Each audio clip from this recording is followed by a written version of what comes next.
Hey everyone, this is going to be a quick video on how to disassemble the Smith and Wesson 645. Now, for those of you who don't know, the Smith and Wesson 645 was one of Smith and Wesson's older models. These came in around the 80s. This gun was in shows like Miami Vice, and there was some other ones too. Before we do anything with this, we're going to do a quick safety check. As you can see, there's nothing, no magazine in there. Nothing in the chamber, as you can see. So the weapon's clear. Now, to take this apart, one interesting thing to note is you're not going to have to worry about dry firing, because this has what's called a magazine disconnect. So without the magazine in it, and I am going to put my finger on the trigger, it's pointing in a safe direction, nothing happens. So to take it apart, what I do, and you can do this too if you want to make it even easier, is you can thumb the hammer back, although it'll do it automatically when you pull it back. Take, and you're going to hold it like this and pull back. You're going to pull back until that cutout right there is in line with the latch right there. So from here now, there's this pin right here. You take and you're going to push it out. There we go. You take and you're going to push this out. This is hard to do on camera, but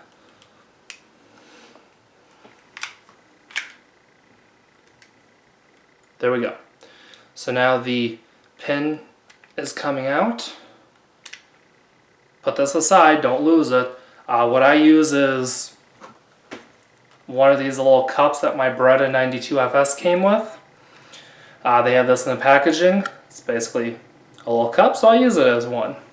Now, of course, that has other purposes originally, but hey, it works. Now, to disassemble this, you're just going to take hold of your slide, and it's going to do this. Don't worry, it won't go off even though the hammer dropped, because obviously there's nothing in the chamber and it's not connecting with the firing pin. So now we're going to put our frame aside. Now from here, there's your guide rod. Take that out, put it aside, and your barrel. Right there. And now the gun is pretty much taken apart. Now to put it back together, the exact opposite of what we just did is all you have to do. So first put your barrel in. Make sure that this part right here is facing up. Now, put the guide rod back in. So now we take the spring and we're going to insert it right in here. And now make sure the barrel is seated all the way backwards and push the guide rod up and in place. Right there. Now there's a little notch, and as you can see, not very much holds that in place. That's something to be careful with, because this guide rod can fly. And I've done that once or twice, so I'll show this to you one more time. There's a little cutout right there. And that's where the edge of the guide rod hooks onto. So again, spring goes in, push up, up, up, up, up, and put it in place. Now from here, don't just let go, because if that's not hooked in place, this will go flying. So from here, what I do is slowly pull away, and now you know it's in place. And try not to touch near the guide rod now, because it can, if you push to the side, as you see, it just unhooked. So now, after the guide rod is in place, you're going to line the rails up together, just like this. Now do not pull the hammer back, because you're not going to be able to reassemble this with a hammer back. At least I found you can't. There are these little pieces right here that stick out, and you're going to have to push these down manually.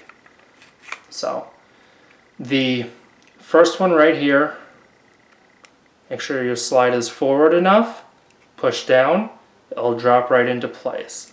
Next one, down and into place, and then the last one you're going to have to get at a certain angle and get it right in place.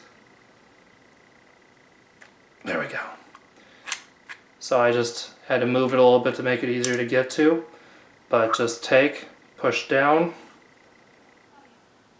and there we go. And I will show that to you one more time. So right here, line it up. First one right here, push it down. Then these last two, push. You can push one down, then the other, or get them both at once. And there we go. Push back. Now again, here's where I pull the hammer back to make it a little easier. You're going to have to get this hole in line with that slot